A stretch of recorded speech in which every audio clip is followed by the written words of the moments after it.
Still on that, the Gauteng Health MEC, Dr. Lugayeni-Masuku, denied claims and reports on Sunday that he was involved in influencing irregular COVID-19 related procurement processes.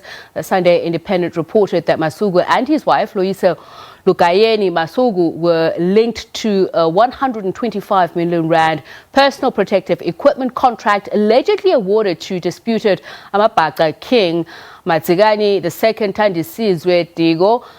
Sunday Independent journalist Piet Rampedi will join us in just a moment to speak about this, but we will also look at latest reports about the fact that the contract itself or the tender has been cancelled. At whose behest is the question that people are asking, as we mentioned earlier on, that there was a meeting between the Gauteng Health MEC, his wife, and the presidential spokesperson Kusela Diko to explain the circumstances around the alleged or perceived corruption. Sunday Independent journalist Piet Rampedi joins us now for more. So, Peter, very good evening to you, and thank you so much for speaking to us. So, to your knowledge, what led to the contract being cancelled? Who was behind it being cancelled? Look, whether or not the contract has been cancelled, remains speculation at this point in time. So I wouldn't even want to say the contract has been cancelled because both Mr. Diko and the department have failed to give us evidence to that effect. And the reason why I'm saying this is that we gave them evidence that the contract had been awarded to Royal Bata by the Gauteng Department of Health. They then claimed that it was later cancelled.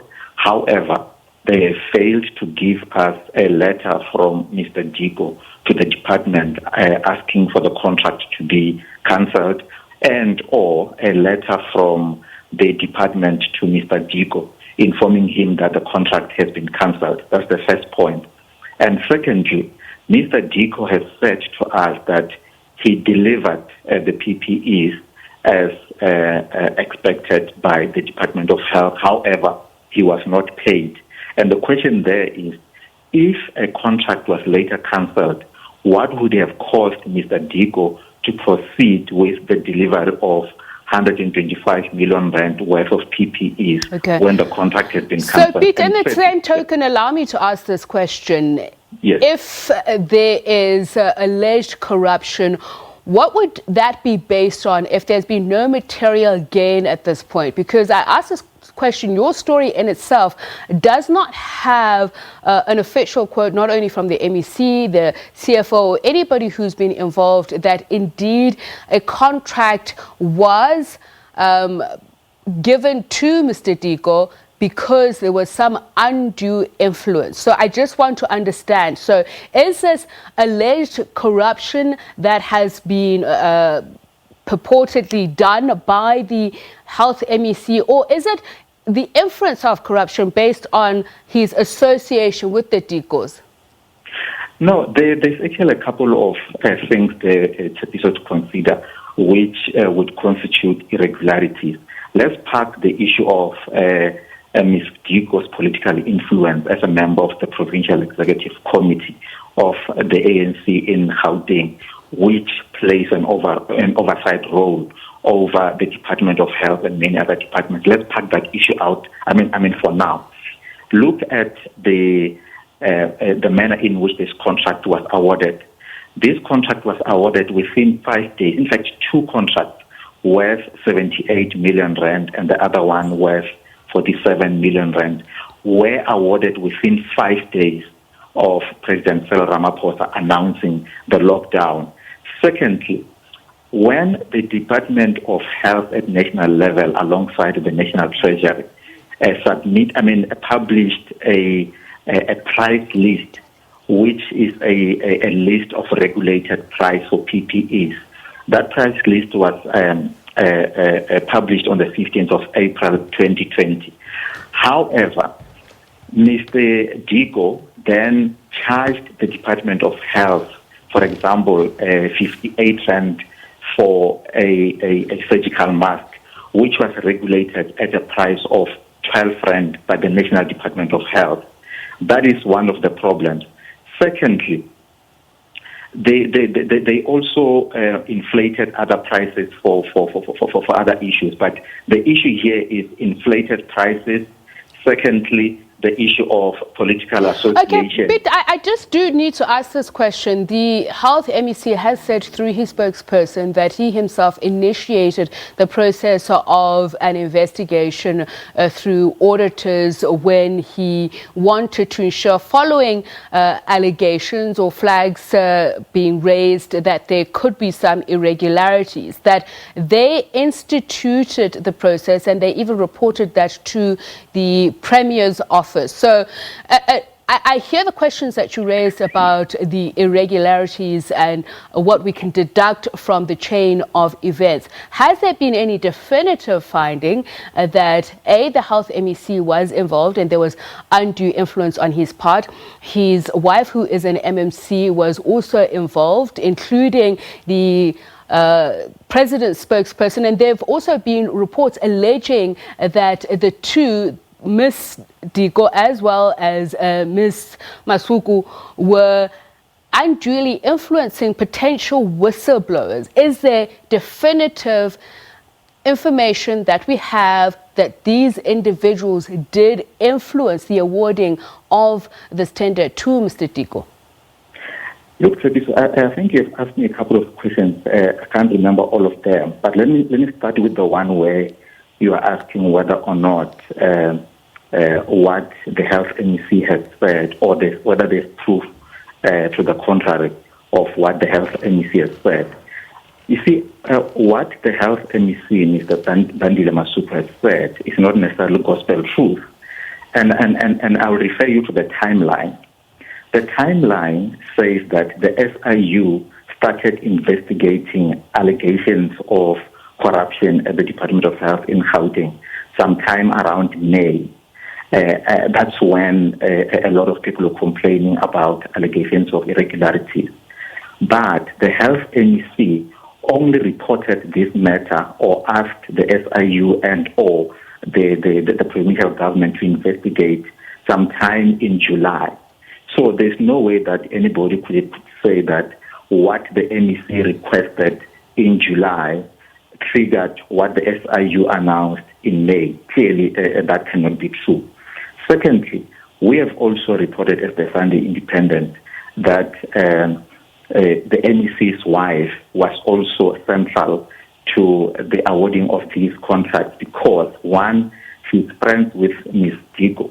Their friendship dates many years ago, and they have attended each other weddings as a bridesmaid. They've been close for some time. At some point, Ms. Diko attended Ms. Masuku as baby shower. So when you have the husband of Ms. Masuku, as department awarding a contract to the husband of Ms. Diko when the two women are friends, there is also a problem. Okay, right there. So I hear you. So the inference here is not only the inference of some sort of manipulation of the process, but the conflict of interest, in which some reports, Ms. Diko herself had said she had advised her husband against it. But there are also... At what point did she advise the husband? Because so allow me to finish this train of thought, Piet. Allow me to finish it. So what I'm saying is that there is also an allegation that this was part of a bigger power play. As you mentioned, that Ms. Diko and Dr. Masuku both serve on the PEC, that suggestions are that the Masuku was seeking to buy votes, according to the allegations, for bigger provincial leadership positions. How much credence is there to these claims? And is there proof once again? Look, when coming to the motive for awarding the contract, I'm not sure what kind of proof that you'd expect, because that's not an investigation that is based on forensic, which is what we're dealing with. It's what ANC activists and leaders in Gauteng and in the Joburg CBD are saying, which we clearly mentioned or referenced as a claim. It's not something that we can give you forensic evidence for, because it's not part of an investigation to the PPE contract per se. But this is what they are saying, that the part of the reason or the motive for the awarding of this contract was because, as they alleged, Mrs. Masuku is eyeing the position of the chairperson of the ANC in Johannesburg at the next conference. And this was part of a fundraising strategy to ensure that by the time that conference comes, she's got enough financial backing to mount a leadership challenge. We can't give you forensic evidence for that because it's not part of the PP. So, Piet, you stand by your story that there is evidence of some nefarious undertakings. To answer that question, you don't even need to ask me. You should be listening to the people that we have reported on, whether or not any of them is saying that we lied or we're inaccurate or they're suing us or they're taking us to court. That should give an answer that the chief of staff of the health department, for instance, denies what you wrote about him. So he is questioning what you wrote as his response. What exactly is the question? So he's saying he denies denying anything. No. So listen, when you say you are denying an article, I'm deliberately asking you this question because I want to tell you what he said to me. He sent me a WhatsApp message on Sunday morning saying he denies ever saying that he was not part of the awarding of this contract. He said he never vehemently denied. He didn't deny the story as it were. He said, you quoted me saying that I vehemently denied. No, I don't think that's what I said. But I've got an SMS, a WhatsApp message, where when I said to him, look, there's this allegation, what's your response? He said, but how could a chief of staff do what you are alleging? That's in itself a denial. Okay, all right. But there's nowhere where he's saying the story as it is, or the crux of the story, which is that the contracts were awarded irregularly, is not true. You see, so you can make a blanket denial, but personally, I think you must just bring, challenge the specifics of the story so that we can deal with them Piet, thank you. Unfortunately, we have run out of time, but thank you so much. And of course, we will give those, we've spoken about a right of reply as well. That's the Sunday Times independent editor, Piet Rampedi.